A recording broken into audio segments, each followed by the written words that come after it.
एक बच्चा पूछ रहा था आज कि सर सिलेक्शन कैसे ले। ठीक है, गुरुकुल में भी आज इसी बात पे डिस्कशन हो रहा था बच्चों से सुबह में कि सर सिलेक्शन ले तो कैसे ले, और बच्चे कितने हुए हैं। ठीक है, दिन हमारे पास कितने बचे हुए हैं जरा देखो। तो मैं अगर मोटा मोटी हिसाब लगाऊं तो फरवरी, मार्च और अप्रैल में पेपर है, यानी अगर मानो हमारे पास 90 दिन है, तो इस 90 दिन में सिलेक्शन कैसे लिया जाए। सबसे महत्वपूर्ण बात कि 90 दिन में सिलेक्शन कैसे लिया जाए। ठीक है, दिख रहा है ना, 90 डेज में सिलेक्शन कैसे ले, और ये आ जाता है लाइफ में अभी सबसे बड़ा क्वेश्चन मार्क। क्योंकि जैसे आप सीजीएल लोगे, सीजीएल चलेगा कम से कम 15-20 दिन, और 15-20 दिन के बाद जो है आपको सीजीएल के नोटिफिकेशन के तुरंत बाद, पेपर के तुरंत बाद जो है आपका सीएचएसएल का पेपर आ जाएगा। अब जब कहानी ऐसी होगी तो उस केस में आपके पास टोटल बचते हैं सिर्फ और सिर्फ ये 90 डेज। कुछ मुद्दे की बात हम आपको बताने वाले हैं। ठीक है, कुछ मुद्दे की बात हम आपको बताने वाले हैं, और वो मुद्दे की बात क्या है आप बड़े ध्यान से समझिएगा। थोड़ी सी हो सकता है कि आपको बातें मेरी कड़वी लग जाएं, और हो सकता है थोड़ी सी बातें आपको जो है मीठी लग जाएं, लेकिन जो भी बात होगी वो सिर्फ सच्चाई के ऊपर होगा। जितनी भी लाइंस होगी वो सभी की सभी ट्रू लाइंस होगी, और ये ट्रू लाइंस में आपको थोड़ा सा फोकस करना है। ठीक है, जैसा कि मैं हमेशा कहता हूं कि पढ़ाई के साथ साथ इन सभी बातों का भी ध्यान रखना बहुत जरूरी है। देखो क्या होता है कि अक्सर जो है ना, अगर मानो कि एक तरीके से आप लोगों को एक लाइफ का मैं केस बताता हूं, बड़ा सिंपल सा केस बताता हूं। ठीक है, जैसे मानो कि ये अपने लाइफ की छोटी सी एक स्टोरी डिस्कस करता हूं कि मैं था और मेरा एक रूममेट था जिसका नाम था आशीष। हम 12th में जब पढ़ाई किया करते थे, तो आशीष की कहानी कुछ ऐसी होती थी ना कि उसको लग्जरी चीजें काफी ज्यादा पसंद होती थी। ठीक है, लग्जरी चीजों का मतलब क्या हो गया कि जैसे अगर मानो कि रोड पे वो चल रहा है, पोर्श की गाड़ी दिख गई, बीएमडब्ल्यू की गाड़ी दिख गई, तो आशीष हवा हवा एकदम हो जाएगा। ठीक है, हम फिरजी में गए थे एक दिन डेमो क्लास लेने की, भैया इंजीनियरिंग करेंगे, तो फिरजी में गए वहां पर पढ़ने। तो पता चला कि वो टीचर की पैंट देख रहा है, शर्ट देख रहा है कि किस ब्रांड की, अरे भाई देखना एलन सॉली का पैंट पहना उन्होंने, एरो की जीन्स पहनी है, इस तरीके से करके। मुझे इन चीजों से खास फर्क नहीं पड़ता था, लेकिन हाँ उसको बहुत ज्यादा फर्क पड़ता था। हमेशा वो ब्रांड के चक्कर में रहेगा, अरे मोबाइल देखो आईफोन है। तो मैंने एक चीज उसके लाइफ से नोटिस किया, मैंने एक नोटिस किया ना कि मुझे भी मतलब हमारे मेरे और उसके आसपास में ही वो चीजें मौजूद हैं, लेकिन उसी को वो चीजें क्यों दिखती हैं। ठीक है, तो फिर इसका आंसर मुझे जाकर मिला एक दिन जब मेरे साथ ऐसी घटना हुई। उदाहरण के तौर पे जैसे मानो कि मेरे मन में एक टाइम था कि यार ये जो गाड़ी है ना, मतलब फॉर्च्यूनर, ठीक है बहुत अच्छी गाड़ी है, और मैं बड़ा होऊंगा ना तो इस फॉर्च्यूनर को जरूर एक दिन मैं खरीदूंगा। तो अब क्या होता है कि जब मैं रोड पे निकलता हूं ना, तो रोड पे हजारों गाड़ियां चल रही होती हैं, पोर्श भी है, बीएमडब्ल्यू भी है, फॉर्च्यूनर भी है, स्कॉर्पियो भी है, इनोवा भी है, लेकिन मेरी आंखें सिर्फ और सिर्फ नोटिस करती हैं तो फॉर्च्यूनर को करती हैं। तो इसी तरीके से जब आप अपने सोसाइटी में निकलते हैं, जैसे मानो की लड़कियां हैं, अगर उनको काफी चीजें फैशनेबल, कोई एक लड़की ऐसी है जिसको यार एक तरह की पर्टिकुलर जीन्स पसंद है, तो वो जब मार्केट में निकलेगी ना तो उसको उसी तरह की लड़कियों पर नजर होगा कि हाँ यार इसने ये वाली पहनी है, देखो कितना ट्रेंडिंग में है। कोई लड़का है अगर मानो उसको कैप पहनना पसंद है, और मार्केट में निकला, सिर्फ 3 से 4 लोग ही मिले, लेकिन उसकी नजरों में ऐसा लगता है ना यार ये कैप बड़ा ट्रेंडिंग में है। जिसको मोबाइल का शौक है, मेट्रो में जा रहा है, बस में जा रहा है, दूसरे के हाथ में मोबाइल देख लिया तो लगेगा अरे यार ये मोबाइल मतलब सही है यार, यही चीजें चाहिए हमें। मतलब दुनिया में हमारे आसपास हर चीजें मौजूद हैं, लेकिन हमारी आंखें सिर्फ वही देख पाती हैं जो हमारा दिमाग चाहता है। ठीक है, अगर बात करेंगे, आप रोड पे निकलेंगे, आपको आईफोन भी दिखेगा, आपको जीन्स भी दिखेगा, आपको गाड़ी भी दिखेगी, आपको सब कुछ दिखेगा, लेकिन आप फेवर उसको ज्यादा देंगे जिसको आप ज्यादा पसंद करते हैं, और ये एक साइकोलॉजिकल फैक्ट है। तो यही कहानी कुछ हमारे साथ भी है। अब बात करते हैं अगर इस 90 दिनों में ना, तो ये 90 दिनों में अगर आप पूर्ण तरीके से अपने आप को एक योगी बनकर पूरा का पूरा सीजीएल के लिए डिवोट करेंगे, तो शायद आपका सीजीएल हो भी जाए। ठीक है, लेकिन अगर मन में थोड़ा बहुत इधर उधर है कि थोड़ा सा उस एग्जाम की तैयारी कर लिए, थोड़ा सा उस एग्जाम की तैयारी कर लिए, थोड़ा सा इधर की बातें सुन लेते हैं, थोड़ा सा मूवी आया है भैया पुष्पा तो देख लेते हैं, झुकेगा नहीं साला एकदम डायलॉग मारेंगे पूरा, तो इसे काम नहीं चलने वाला है। सीधी सी बात बोले, इसलिए मैंने कहा मेरी बात मीठी भी लग सकती है, मेरी बात कड़वी भी लग सकती है। तो जो इंपॉर्टेंट है वो क्या है, ये 90 डेज की स्ट्रेटजी क्या है। बेकार है कहीं पर स्ट्रेटजी सर्च करना, बेकार है सारी बातें। सिंपल 3 सफलता के मूल मंत्र होंगे, वो होगा पहला क्या, मैं अगर बताऊं तो सबसे पहले आप अपने सिलेबस को पूरा करो, ये बात आप अपने मन में डाल लो। ठीक है, एग्जाम्पल के तौर पे अभी कुछ देर पहले एक स्टूडेंट का कॉल आया था, उन्होंने कहा कि सर मॉक मैं दे रही हूँ, डेली के डेली मॉक दे रही हूँ, और स्कोर मेरा 105 110 आ रहा है। पिछली बार की जब सीजीएल आया था ना, तो वो बहुत ज्यादा डेडिकेटेड थी, बहुत ज्यादा डेडिकेटेड, और इतना डेडिकेशन मैंने किसी में नहीं देखा था जितना मैंने उस लड़की में देखा। कोई ऐसी क्लास नहीं थी जो मिस नहीं करती थी, चाहे वो यूट्यूब हो चाहे वो एप्लीकेशन हो। ठीक है, तो उसको लेवल जो मैंने देखा ना उस लड़की का, तो मैंने कहा कि देखो अमीशा, जो भी उनका नाम था, कि देखो आपका जो पेपर है वो हो जाएगा, कोई दिक्कत की बात नहीं है, कोई प्रॉब्लम की बात नहीं है, लेकिन मैं गारंटी कह रहा हूं कि आप ज्यादा से ज्यादा अभी कट ऑफ क्लियर कर पाओगे, और कट ऑफ क्लियर कर लिया तो हो सकता है कि आप आगे जाके मेंस में ड्रॉप आउट कर दिए जाओगे। एक पल के लिए उसको लगा कि यार सर कैसे इंसान है ये बताओ पहले, है लोग दुआ देते हैं कि बच्चों हम तुम्हारा सिलेक्शन होगा तथास्तु, ये वो कह रहे हैं तुम प्री निकाल के मेंस में फेल हो जाओगी। ठीक है, तो मेरे कहने का पर्पस वो नहीं था कि आपका प्री हो जाएगा आपका मेंस नहीं होगा। असल में क्या होता है ना कि जो जिस रास्ते से गुजरा होता है उसको वहां की खाई और उसको वहां की ऊंचाई सब कुछ पता होती है। हम लोग ऐसे यहाँ पर नहीं आए, मैं यहाँ पर ऐसे नहीं आया हूँ कि हाँ बस आया गया और भैया ठीक है आ गए यहाँ पे और ज्ञान दे रहे हैं फालतू का। हर वो पेपर क्वालिफाई किया है, हमें पता है ठीक है कि फेल भी आदमी कब होता है, पास भी कब होता है, रैंक भी लेकर कब आता है, सब चीजें सब कुछ पता है मुझे। मुझे ये भी पता है किसी बच्चे को देख के मैं बता सकता हूँ कि उसका सिलेक्शन कब होगा, कितने टाइम में होगा, कितने मंथ में होगा, जिस हिसाब से उसकी तैयारी है। बात करते करते सब कुछ पता लग जाता है। मैंने कहा कि देख लेना आपका इस बार का तो प्री मुश्किल है, लेकिन अगली बार अगर यही कंसिस्टेंसी लगी रही ना तो अगली बार के प्री तक आते आते आप अपने घर में एक बढ़िया सा गवर्नमेंट जॉब घर वालों को दे दोगे, ये मेरा पर्सनल गारंटी है आपको। ठीक है। रीजन क्या होता है दोस्त कि आप लोग हमेशा एक बात को जिया करो, अपने जिंदगी में डाल लिया करो कि आप बन रहे हो, सिंपल सा बात है, इंस्पेक्टर। आप यहां पर चपरासी नहीं बन रहे, आप सीजल से इंस्पेक्टर बन रहे हो। और अगर आप इंस्पेक्टर बन रहे हो ना, तो आपको मेहनत भी उस तरीके का करना पड़ेगा इन 90 दिनों में। आपको मेहनत भी उस तरीके का करना पड़ेगा। आपको मैथ्स में भी उतने ही एफर्ट डालने पड़ेंगे, इंग्लिश में ही उतने ही एफर्ट डालना पड़ेगा, रीजनिंग में ही उतने ही एफर्ट डालने पड़ेंगे, जीएस में भी उतनी। आप क्या सोचोगे कि सर एक काम करो ना, बताइए ना सर कोई छोटा सा वीडियो जिससे ज्योमेट्री कंप्लीट हो जाए। सर जीके का हम क्विज लगा रहे हैं, घटना चक्र लगा रहे हैं, स्पीडी लगा रहे हैं, कुछ सवाल सही होते हैं, कुछ सवाल गलत होते हैं, सर सिलेक्शन तो हो जाएगा ना। आप मेरे भाई, मेरे दोस्त, मेरे प्यारे भाई, आप सिंपल बता दो, अगर मैं इतना करूं तो क्या मेरा सिलेक्शन हो जाएगा? क्या अगर मैं ही इतना करूं तो क्या मैं इंस्पेक्टर बन जाऊंगा? मैं भी उतना ही मेहनत करता हूं, आप भी उतनी ही मेहनत करते हो, तो चलो एक काम करते हैं ना, दोनों इंस्पेक्टर बन जाते। कैसे पॉसिबल है यार? 12 लाख की भीड़ है, जो जेन्युइन क्राउड है ना, 3 से 4 लाख की जेन्युइन क्राउड है। आप यहां पर पहले इनको तो बीट करो, जो सबसे ज्यादा महारथी हैं। और इनको बीट करने के लिए क्या होगा? उस लेवल की मेहनत करनी पड़ेगी। और उस लेवल की मेहनत सिर्फ मैथ में नहीं करनी पड़ेगी, हर सब्जेक्ट में उतना ही इनपुट डालना पड़ेगा। तो जाकर आप अपने आप को ढंग का प्रिपेयर कर पाएंगे, अपने आप को उस लेवल तक पहुंचा पाएंगे। और जिस दिन आप उस लेवल तक अपने आप पहुंचा लिए ना, फिर आप 30 डेज स्ट्रैटेजी, 60 डेज स्ट्रैटेजी नहीं ढूंढोगे, सीधा का सीधा आपके हाथ में सिलेक्शन ही आएगा। जेन्युइन चीजों पे काम करिए, उल्टी सीधी चीजों पे मत भागिए। ठीक है कि हम 10 दिन की स्ट्रैटेजी देख लेते हैं, 30 दिन की स्ट्रैटेजी देख लेते हैं, या ऐसे पढ़ लेते हैं। आपको डेडिकेटेड होना पड़ेगा। सर मैं आपको हर दिन पहले क्यों कहता हूं? सर मैं आपको 30 दिन पहले, ये 3 महीने पहले मैं आपको क्यों बात बता रहा हूं कि अगर अभी से भी आपकी जो तीसरी आंख है जो पीछे सो रही है, अगर अभी से भी वो जग जाती है, तो आप प्रॉपर तरीके से अपना शेड्यूल बना लेंगे, प्रॉपर तरीके से वोकैबुलरी पढ़ेंगे, प्रॉपर तरीके से ग्रामर की प्रैक्टिस करेंगे, प्रॉपर तरीके से मैथ्स के हर वो पॉइंट, हर वो फॉर्मूले पर आप काम करेंगे। आपका अगर एडवांस वीक है तो ऐसा नहीं है कि पेपर के 10 दिन पहले अलजेब्रा उठा रहे हैं, आप अभी से ही पढ़ना शुरू कर देंगे। तो हर उस मुद्दे पर काम करिए, बहुत जरूरी है आपके लिए। ठीक है, बहुत ज्यादा जरूरी है। आपको 3 मंत्र पर काम करना है। सबसे पहले तो आपको अपने सिलेबस पर ध्यान देना है। ठीक है, आप एक काम करो, सबसे बढ़िया बात बता रहा हूं, ठीक है, सबसे बढ़िया बात जो आपको कोई नहीं बताएगा, आप एक अपना पन्ना लो, एक ऐसा पेपर लो, जो मैं हमेशा करता था। ठीक है, जो पर्सनली मेरा अपना प्लान होता था। मैंने यहां पर क्या किया कि मैंने यहां पर 90 डेज का प्लान लिख दिया। और ये 90 डेज के प्लान में मैंने क्या मेंशन कर दिया? ये 90 डेज के प्लान में मैंने पॉइंट नंबर 1 मेंशन कर दिया कि भाई मुझे मैथ में फलाना फलाना फलाना फलाना टॉपिक्स खत्म करने हैं। ये मेरे टॉपिक्स हो जाएंगे और यहां पर ये मेरी बुक लिस्ट हो जाएगी। ठीक है, और साथ में मैं उसको एक टाइम भी दे देता था कि एवरेज, ऑन एन एवरेज मुझे 5 दिन के अंदर, 10 दिन के अंदर मुझे एक चैप्टर को खत्म कर देना है। उसी तरीके से इंग्लिश में भी हम अपना टाइम लिस्ट बना लेते थे कि इंग्लिश में मुझे जो है यहाँ पर ग्रामर हो गया, वोकैब हो गया, इस तरीके से मुझे सभी चीजों को खत्म करना है। ठीक है, ग्रामर में मुझे यहाँ पर ये 8 टॉपिक है, बस मुझे इन्हीं के ऊपर मेहनत करनी है। और वोकैबुलरी में सिर्फ एक बुक है, मानो नीतू सिंह हो गई तो नीतू सिंह हो गई, ऑनलाइन मेंटर हो गया तो ऑनलाइन मेंटर हो गया, जो भी हो गया मुझे यहाँ पर इनको खत्म करना है। जीएस में मेरे माइंड में हमेशा फिक्स होता था कि अगर मैं ऑब्जेक्टिव ऑब्जेक्टिव के सहारे रहूंगा तो एक दिन गंदा फंसने वाला हूं। ठीक है, तो मैं कभी ऑब्जेक्टिव का सहारा लेता ही नहीं था। हमेशा मेरे मन में ये होता था कि एक काम करो, सबसे पहले जीएस के लिए तुम सब्जेक्टिव पढ़ लो, सब्जेक्टिव एक बार गो थ्रू हो जाओ। कहां से हो जाओ? तो लूसेंट सबसे बढ़िया किताब है, वहां से हो जाओ। कोई और किताब है तो तुम वहां से हो जाओ सब्जेक्टिव, और उसके बाद वहां पर बैठ के तब ऑब्जेक्टिव लगा लो, यानी सब्जेक्टिव और ऑब्जेक्टिव। इसके अलावा कुछ छोटे छोटे पर्चे भी बना लेता था मैं। पर्चे जानते हो? वो पर्चे नहीं जो एग्जाम में चीट करने के लिए लिए जाते थे। पर्चे का मतलब ऐसे हो गया जैसे फेमस दर्रे हो गए, फेमस पहाड़ हो गया, फेमस आपका पार्क हो गया, ठीक है, आपके बांध हो गए, ठीक है, भारत में पहला पुरुष हो गया, इस तरीके से कुछ स्लोगन्स हो गए, नारेज हो गए, इनके पर्चे बना लिए थे। कहीं कहीं से प्रिंट आउट निकलवा लिए थे जाके किसी किसी वेबसाइट से, जैसे ग्रेडअप हो गया, वहां पर सबसे ज्यादा दिया होता है। ये पर्चे बनाने के बाद, ठीक है, तब इनको प्रॉपर तरीके से रिवाइज करना। मतलब अगर मैं इस पे हमला कर रहा हूं ना, तो एक दिशा से नहीं, टोटल मिलाकर 3-4 दिशा से हमला होती थी मेरी। ठीक है, एक मेरा हो जाता था कि इसके मिसलेनियस पे अटैक करूंगा, दूसरा मेरा ये हो जाता था इसके ऑब्जेक्टिव पर अटैक मारना है, तीसरा मेरा ये हो जाता था यहां पर कि करंट अफेयर पर भी जोड़ देना है। ठीक है, इस तरीके से हमला होगा। फिर उसके बाद हम आते थे रीजनिंग पे। अब रीजनिंग में क्या होता है, एक बच्चा जो है वो जीवन में इस बात के मिथ पे जीता है, भाई का तो तेरा रीजनिंग कंप्लीट है, ठीक है, मेरा तो रीजनिंग बहुत अच्छा है, 50 में 50 तो आ ही जाएंगे। और यकीन मानो उस भाई को भी ये पिछले साल पता नहीं उसकी आंखें कब देखी होंगी, स्कोर 50/50 नहीं आता दोस्त।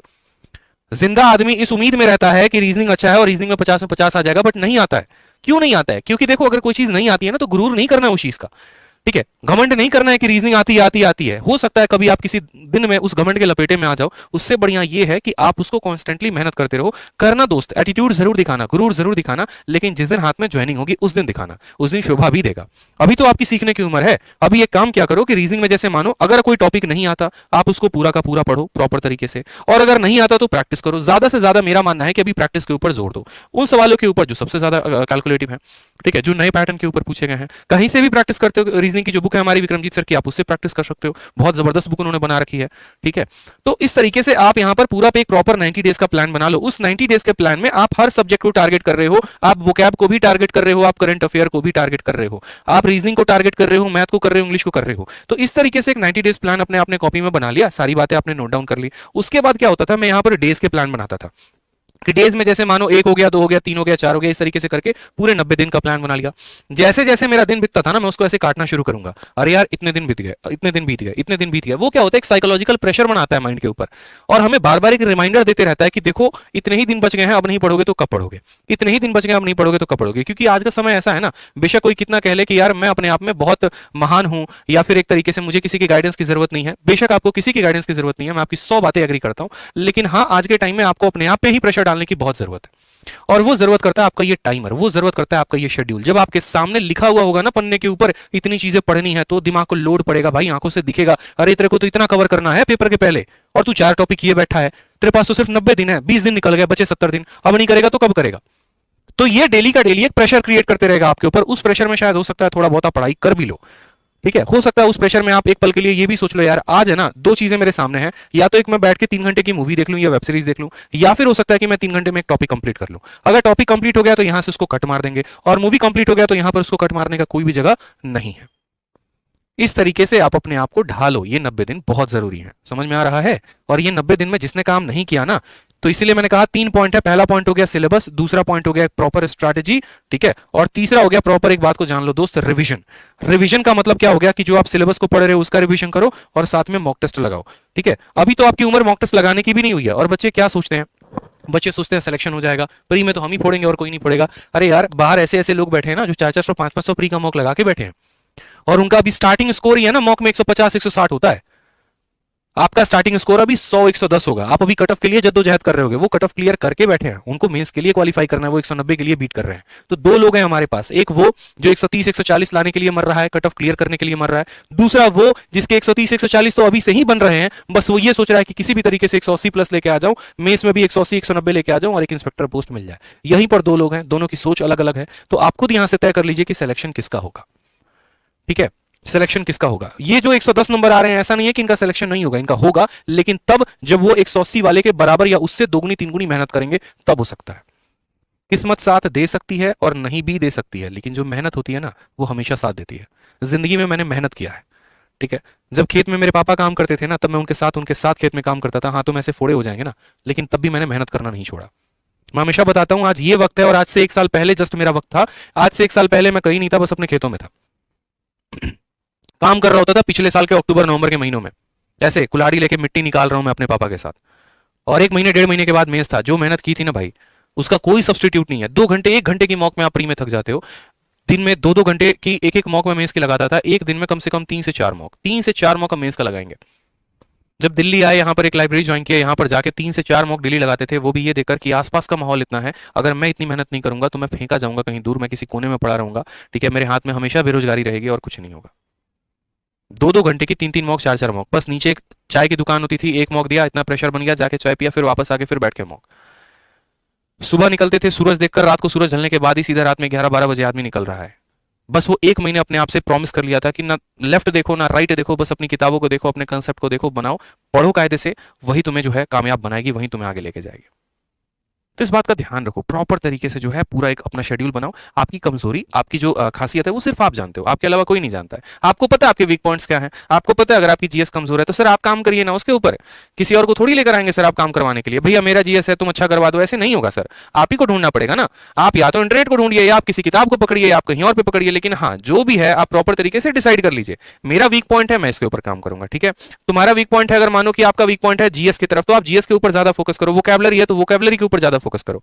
हर जगह अपने आप में अच्छा है, हर जगह अपने आप में बहुत बेहतरीन है। आप अपने घर से भी पढ़ाई कर सकते हैं, बाहर से भी पढ़ाई कर सकते हैं, कहीं से भी आप पढ़ाई कर सकते हैं, कोई परेशानी की बात नहीं, लेकिन बस पढ़ाई आपको करना है, ठीक है। कुछ सोशल डिस्ट्रैक्शंस हो जाते हैं जिसके ऊपर थोड़ा काम करो। अगर किसी चीज पे लगता है कि समय ज्यादा जा रहा है तो अपना प्रॉपर एक शेड्यूल बना लो कि इसको बस इतना ही लिमिटेड टाइम एक देना है, इससे ज्यादा नहीं।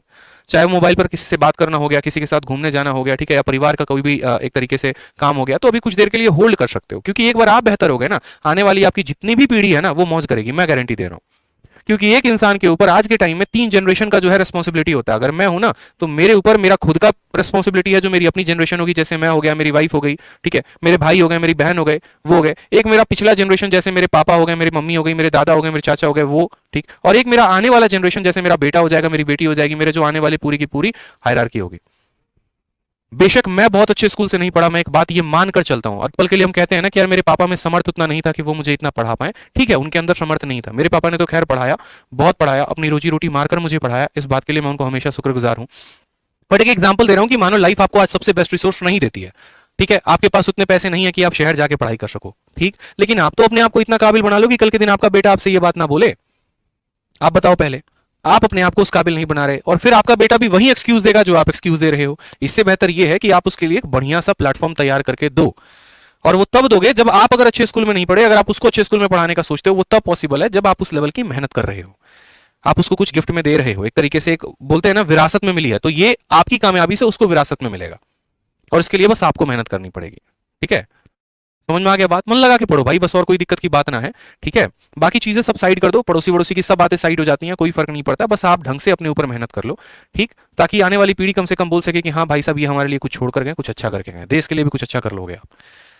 ठीक, और छोटी छोटी चीजें हैं ना, छोटी छोटी चीजें पे आप काम करो यार। मैं आज यही बात हो रही थी मेरी अनिल सर से कि एक वो दिन था कि सर जब यहाँ पर व्हाइट बोर्ड लगा होता था, डिजिटल बोर्ड नहीं था सर, व्हाइट बोर्ड था, मार्कर से आते थे, पढ़ाते थे, 5 बच्चे 10 बच्चे लाइव देखा करते थे, 20 बच्चे लाइव देखा करते थे। सर हमने तो शुरुआत वहां से की है, हमें तो सर डूबने का डर ही नहीं है, क्योंकि हमने तो शुरुआत ही 0 से की है।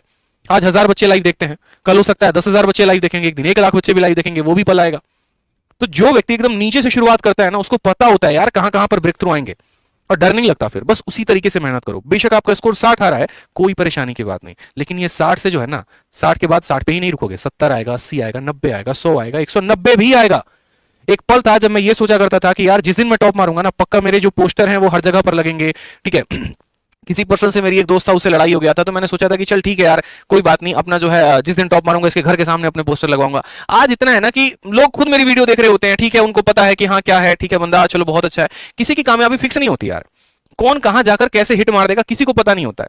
बस मेहनत करते रहिए, भगवान देख रहे हैं आपकी मेहनत को, और वो जरूर आपको सफल इंसान बनाएंगे, बहुत अच्छा बनाएंगे। ये मैं मानता हूं, इस बात को मैं यकीन करता हूं, मैं इस बात पे, ठीक है, इस पे मैंने बिलीव किया। बस मेहनत का कोई भी तोड़ नहीं है। जब मैं 6 क्लास में था ना, तो 6 क्लास में मेरा स्कोर सबसे डाउन आता था, सबसे ज्यादा डाउन। ठीक है, मुझे मतलब एक तरीके से ऐसा हो गया था ना कि अपने आप में बहुत बेकार सा फील होना शुरू हो गया था। बाकी लोगों के स्कोर आ रहे हैं, टीचर भी मुझे उस तरीके से देख रहा है, मैं कितना भी बढ़िया प्रेजेंटेशन लेकर क्यों ना चला जाऊं अपने स्कूल में, एक टॉपर है उसका नाम पढ़ते उसको 10 में 10 दे दिया जाएगा, और मेरा प्रेजेंटेशन को ऐसे फेंक देगा जैसे लागो की पता नहीं क्या उसमें कीड़े पड़े हुए हैं।